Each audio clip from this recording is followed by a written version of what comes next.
January 4th, 1945. Luxembourg. Patton's diary sits open on the desk. He has kept it faithfully throughout the war. Every battle, every argument with Eisenhower, every moment of frustration and triumph recorded in his own hand. It is the most honest document in his command. On this page, in this entry, he writes 7 words that he will spend the rest of his life hoping no one reads. I hope we can conceal this. What Patton was hoping to conceal happened 3 days earlier, New Year's Day, 1945. A village called Chenogne, 8 kilometers from Bastogne, Belgium.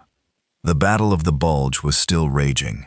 The 11th Armored Division, green, exhausted, and burning with a specific kind of fury, had just cleared the village after fighting that had taken and retaken the same ground 5 times. When the shooting stopped, they had prisoners. Approximately 80 German soldiers, disarmed, hands up, technically, legally, unambiguously protected by the Geneva Convention. What happened next was documented by a man who was there. Staff Sergeant John Fague of B Company, 21st Armored Infantry Battalion. He wrote it down because he could not stop seeing it. Some of the boys had some prisoners lined up. I knew they were going to shoot them, and I hated this business. They marched the prisoners back up the hill to murder them with the rest of the prisoners we had secured that morning. As we were going up the hill out of town, I know some of our boys were lining up German prisoners in the fields on both sides of the road. There must have been 25 or 30 German boys in each group. Machine guns were being set up. He wrote one more sentence, the one that stayed. We were committing the same crimes we were now accusing the Japanese and Germans of doing. To understand what happened at Chenogne, and what Patton did with the knowledge of it, you have to understand what happened 15 days earlier, at a crossroads near Malmedy. December 17, 1944, 12:30 in the afternoon. A convoy of the American 285th Field Artillery Observation Battalion ran into Kampfgruppe Peiper, an SS panzer unit commanded by Joachim Peiper, a man whose career had already included documented atrocities on the Eastern Front. The Americans were outgunned and surrendered. They were disarmed and marched into an open field south of the crossroads. What happened next is one of the most documented war crimes of the Western Front. The SS opened fire with machine guns and pistols. For 10 minutes, the snow turned red. When the shooting stopped, 84 American prisoners of war were dead in the field. Some were killed instantly. Others were walked through and shot in the head as they lay wounded. A handful survived by playing dead, letting the blood of their friends freeze onto their uniforms until dark. When they finally reached American lines and told their story, it did not stay in the briefing room. Malmedy traveled through the mess halls and the foxholes and the supply depots at the speed of rage.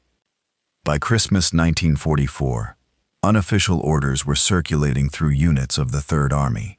The exact words varied depending on who was passing them. The meaning did not vary. No prisoners. What this meant in practice was documented not just at Chenogne. The 90th Infantry Division at the Saar was executing Waffen-SS prisoners so systematically in late December that headquarters had to issue explicit orders to take SS soldiers alive, not for moral reasons, but because they needed intelligence from them. The switch that military doctrine assumed could be turned on and off, the switch between killing and not killing, had broken. Patton knew it. His diary for the last days of December 1944 and the first days of January 1945 reflects a man who understood what was happening in his army and had made a calculation about it. The calculation was brutal and honest in the way that Patton's private thinking often was. His men had watched their friends die at Malmedy. They were fighting the SS, an organization that had spent 4 years proving it did not recognize the same rules they were being asked to follow. Patton needed those men aggressive. He needed them willing to advance into machine gun fire on January 2nd and January 3rd and every day after that, until the Bulge was broken. Court-martialing them for killing SS prisoners would tell them something he did not want them to believe, that the army valued dead Germans over living Americans. So when the reports about Chenogne reached 3rd Army headquarters, Patton wrote his diary entry and did what the historical record shows he did. He stalled. He supported the officers of the 11th Armored Division in slowing the inquiry. He used the machinery of command to ensure that what happened in a field near Chenogne on New Year's Day 1945 would not produce a trial, a conviction, or a headline. Now, the caveats that honest history requires. What the record does not show is the dramatic scene in the Bangkok, the Inspector General's major, the fireplace, the file thrown into the flames. That scene is fiction. It is a powerful image, and it captures something true about the moral weight of the decision. But it did not happen in any documented form. What the record does show is the outcome. No prosecution, no court-martial, no public accountability, and a diary entry written on January 4th, 1945, in Patton's own hand, that reads, in full, as transcribed by investigative journalist Chris Harlan Dunaway from the original document. The 11th Armored is very green and took unnecessary losses to no effect. There were also some unfortunate incidents in the shooting of prisoners. I hope we can conceal this. Unfortunate incidents. That is the language Patton used for the killing of approximately 80 disarmed men in a field. Unfortunate incidents. The Malmedy massacre became one of the most famous events of World War II.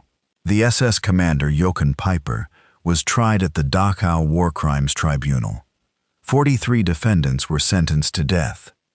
The sentences were later commuted following legal controversies about the interrogation methods used to obtain confessions, a controversy that itself became a scandal.